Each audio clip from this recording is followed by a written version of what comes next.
What is up, everybody? In this video, I got a Eurohawk tutorial for you guys.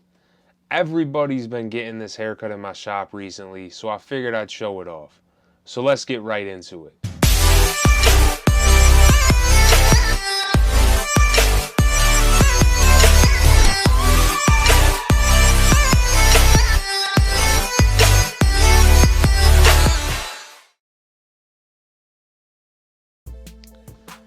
Here's the before, guys. This is a client of mine, gets his hair cut like once in the summer and once in the winter. So it's always fun cutting his hair because I've got a clean canvas to work with. I could pretty much do whatever I want. So right now I'm just starting by parting it. I'm going from the crown of his head, paying attention to the growth pattern and going right to the recession points. And then I'm just gonna clip it up there. I like to twist it before I clip it. It just helps it stay better and stay neater. And separating the top is gonna help me cut my shape into the sides and the back.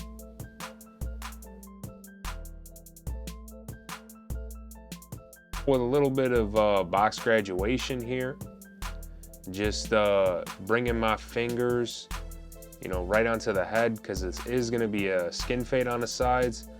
So I want to get it as close to finger length, as close to like a number 2 length on the sides and the back as I can.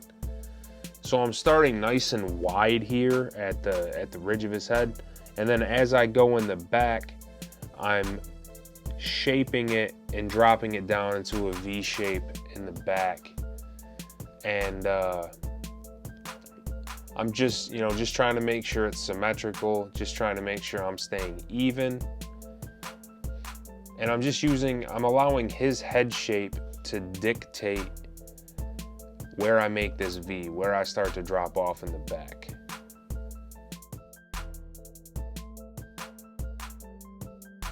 So this is a big part. So how I cut the back is I make a parting right down the middle. And then what I'm gonna do is I'm gonna cut it. He wanted some length taken off the back because, like I said, he hasn't had a haircut in like 6 months. So I'm gonna cut this parting right down the middle. This technique I use with my scissors. It really helps me keep my back straight, keeps my wrist from not, being cocked all weird and stuff like that. So I'm just gonna take some length off, cut it to the shape that I want, and I'm making sure that I'm staying 90 degrees from his head. So that means when his occipital bone starts to round, I start to round my shape with my fingers and cut that shape into it. And then I can work off of that parting that I had placed in the middle. So then I can just take my scissors, put it right under the hair that I want to cut and hold it with my comb and then just cut. And that way it helps me keep the back all the same length. And then as I get higher and the hair gets longer, then I'll start grabbing it with my fingers. But I like this technique because I can work vertically and then work horizontally off of that. So then here, I'm just going in with my number 2 detachable. If you guys have been watching my channel, you know I love my detachable clippers. So I'm just going in with my 2, and the comb, guys, is just to catch the hair that the clipper would push up if the comb weren't there. So don't get lost in where you're putting the comb, but I'm just going back with that number 2 and retracing that shape that I originally cut in with scissors. And then I'm going in with my 4-0 blade on my detachables, just trying to make sure make sure the fade is gonna be consistent throughout the shape. So I'm just trying to stay parallel to the shape that I put in with my 2. And then I'm going right up underneath that 2 with my 1.5 detachable, because I find that the 1.5 blends right into the 2. And then once I do that, I can blend with only using my half guard. And of course, any skin fade, I'm using the foil shaver. Gotta make sure you get it as light as possible and go as dark as possible with the fade. That's how you get the best looking fades with the most contrast. And just using my outliners, trying to put the outline in before I do the fade so it helps me kind of color in the lines and see any imperfections in my fade. So I start my fade out, I take my wall magic clips, I open the clipper all the way, and I'm going up about 3/4 of an inch. The blending area is pretty tight on his head, so I gotta make sure that I'm not pushing it up too high and I'm leaving myself enough room to blend from the clipper open to the 1.5 detachable. So then once I use my clipper all the way open, then I'm going right underneath it with my clipper about halfway open. And then I'll go underneath that with my clipper all the way closed. And if there's any little dark spots, then I'll open my clipper a little bit and just kind of try to blend the clipper closed to the clipper halfway open and just try to knock that out.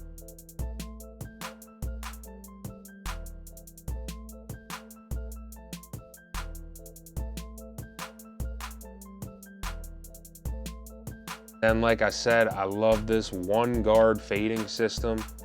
So I'm blended from the clipper open down and I'm blended from the 1.5 detachable up. So all I gotta do is blend those two together. I gotta meet those two. So I go in with my half guard all the way closed, then I'll open it about halfway, and then I'll open it all the way.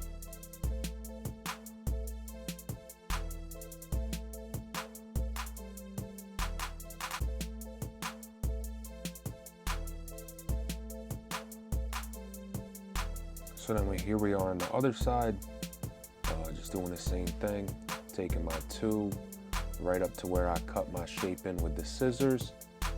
And like I said, just using the comb to grab that hair that the clipper would push up if the comb wasn't there holding it.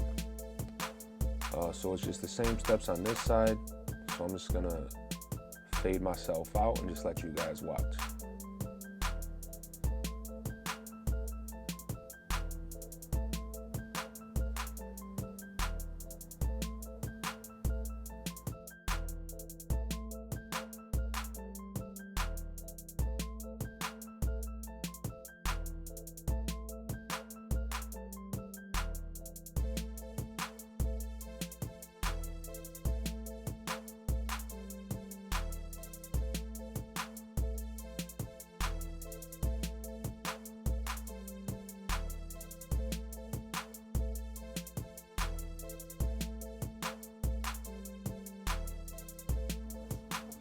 One thing I do want to say is, especially when you're cutting in the back on a style like this, is you just want to make sure that you're cutting against the grain, cutting against how the hair grows, because that's how you're going to get the most even, precise cut.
And when you're fading, guys, don't be scared to go up. Like, you have to cut the hair in order to blend it. That was one of the, it sounds crazy, but that was one of the best pieces of advice I ever heard early in my career, is that you have to cut the hair.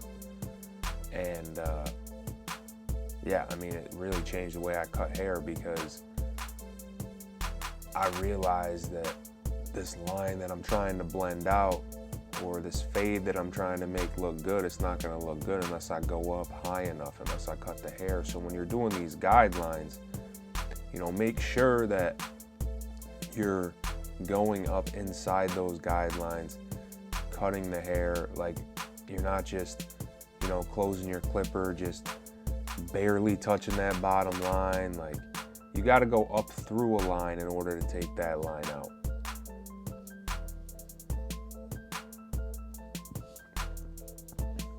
And it's especially really important. It's especially really important here when I'm using a half guard, just making sure that I'm, you know, going up high enough, making sure I'm taking that line out, because there's a lot of darkness there. And if I just, early in my career, I would just touch it with my corners. I'd flick at it a million times thinking, you know, oh, this is what I see people doing on YouTube. Like, no, you got to go up through a line in order to take the line out. You got to cut the hair to make it look good. That's why we give haircuts.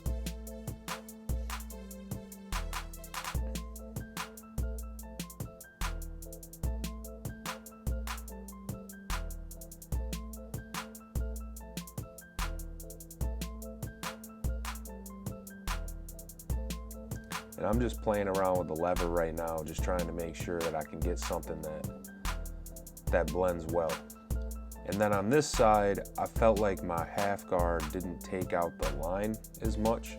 So I use the one guard, and I'll start closed and then I'll open it up as I need to. And I'm kind of trying to use just a little bit of my blade at a time, and then just trying to take that darkness out. And this is a technique just because people's back of their head grows in the thickest. I don't know if you've noticed that, but I'm just using a texturizing technique. I'm just gliding my razor on top of his hair with the comb behind it, just trying to thin it out in the back, give it a little bit more movement, because he does want a little bit of a looser style, messier style. And especially in styles like this, 9 times out of 10, your clients, the back of their head's gonna be thicker than the top of their head. So if you can thin out the back, it'll make it more symmetrical, it'll make it more like the top, more similar to what the top looks like. And that's kind of what we're looking for. We're looking for something that's even, you know, something that looks the same. And then I just to split it, or just to cut it, start cutting the top, I split it down the middle. I went from his crown straight through the front of his head, and I'm just pulling it out to where that original line was that I cut. This is gonna help ensure that the top doesn't flop over the sides, because that's really important. He's not looking for an undercut. He wants a nice shaped look. And then I'm kind of just angling it out a little bit as I get to the fringe area, just to make sure that I'm not taking off too much, because a lot of clients that I have, at least with like a style like this, they like it a little bit longer in the front. No one likes to show off their forehead nowadays. So I'm just doing the same thing on the other side, just pulling it straight out.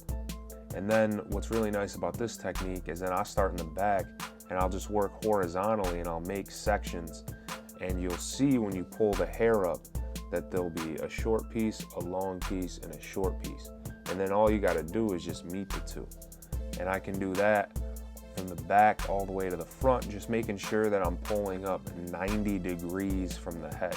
So when his head starts to round down in the front, I'm pulling off 90 degrees instead of straight up, because that's gonna make it really long if I don't pull at 90 degrees.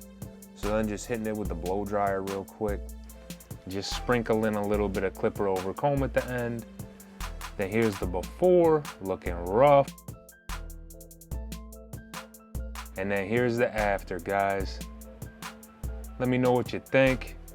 Drop a comment down below. If this video helped you out, smash that thumbs up button.